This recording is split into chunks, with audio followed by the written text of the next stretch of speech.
Picture this. You aren't just building a city. You are managing the delicate threads of medieval life. Every peasant has a name. Every family has a home. Every winter is a threat to their survival. This is Manor Lords, a game that completely redefines the city-building genre. For years, we've been boxed into rigid grids and predictable management loops, but this passion project, primarily built by a solo developer, shatters those walls. It delivers a deeply realistic, gridless, and immersive dive into the 14th century Francia. If you've ever wanted to rise from a humble camp leader to a powerful regional lord, this game is your canvas. But beneath its breathtaking beauty lies a brutal web of supply chains, shifting seasons, and looming warfare. Today, we are breaking down exactly what makes Manor Lords a masterpiece and the essential strategies you need to survive your first winter and crush your rivals. Let's dive in. The first thing that hits you when you start a new game is the freedom. Look at that landscape. There are no grids, no forced 90-degree angles. Instead, Manor Lords utilizes an organic building tool. Roads curve naturally around hills and dense forests. You draw roads based on convenience, and your villagers will walk them. The heart of your settlement rests on the burgage plots, the residential homes. When you outline a house zone, the game dynamically scales the property. If you give a family a larger plot of land, they don't just get a bigger house, they get a backyard. This backyard system is pure genius. It's where your economy truly begins.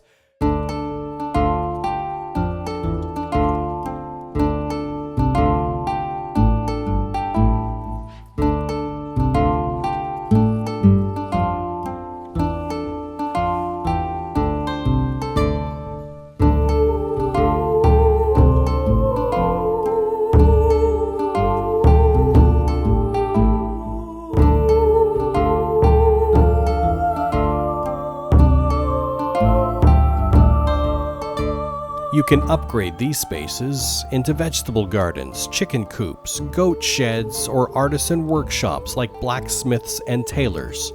Your citizens aren't just consumers, they are active producers right from their own doorsteps. This makes city layouts feel remarkably authentic, mimicking how real historical villages grew over centuries. Don't let the peaceful aesthetics fool you, however. Location is everything. Building too far from your storage hubs or mismanaging your marketplace placement will paralyze your village before it even takes off. And that brings us to the core challenge, logistics. In most city builders, resources instantly teleport to where they are needed, and not here. In Manor Lords, physical transit matters. If you cut down a tree, it stays in the woods until a specific guide leads an ox to drag it to the timber yard.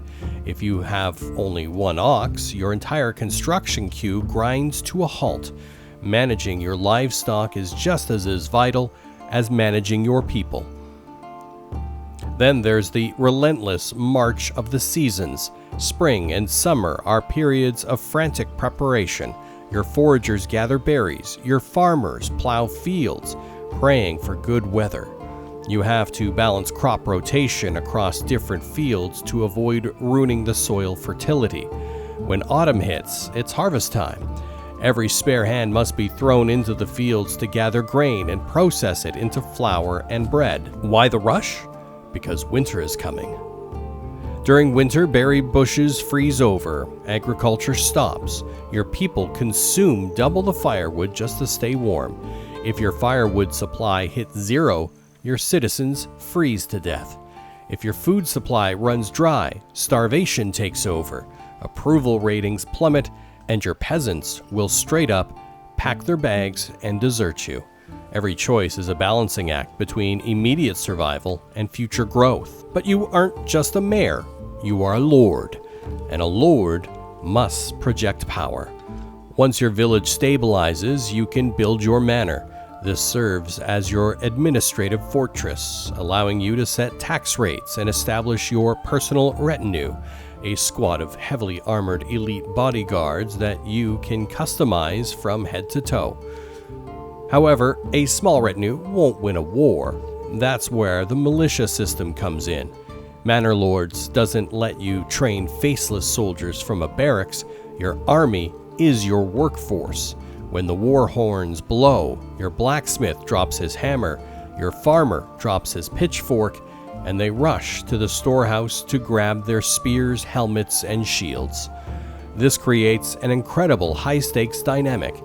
If you send your militia into a bloody battle and lose 30 men, those aren't just military losses, those are 30 dead workers. That's 30 families without a provider. Your fields will go unharvested, and your workshops will sit empty. Warfare in Manor Lords carries a massive permanent cost. You never fight casually, you fight out of absolute necessity. When the battle is joined, the game seamlessly transitions into a tactical real-time strategy simulation reminiscent of the Total War series. Positioning, stamina, and morale are everything. You cannot simply select all of your troops and right-click on the enemy. If you march your men up a steep hill in heavy rain, they will arrive exhausted. An exhausted unit will break and flee almost instantly, even against a weaker foe. You have to use the terrain to your advantage, push your shield walls into tight choke points, hide your archers in the tree lines to flank enemy mercenaries, force the enemy to fight with the wind and rain in their faces. Victory rewards you with regional influence and valuable treasury finds, allowing you to claim new territories across the map and build secondary specialized colonies. Failure, on the other hand, can wipe out hours of economic progress in a matter of minutes. Manor Lords is more than just another entry into a crowded genre. It's an incredibly atmospheric, deeply rewarding passion project that respects your intelligence and your time. It forces you to appreciate the small things, the layout of a road, the birth of a farm animal, the survival of a harsh winter night.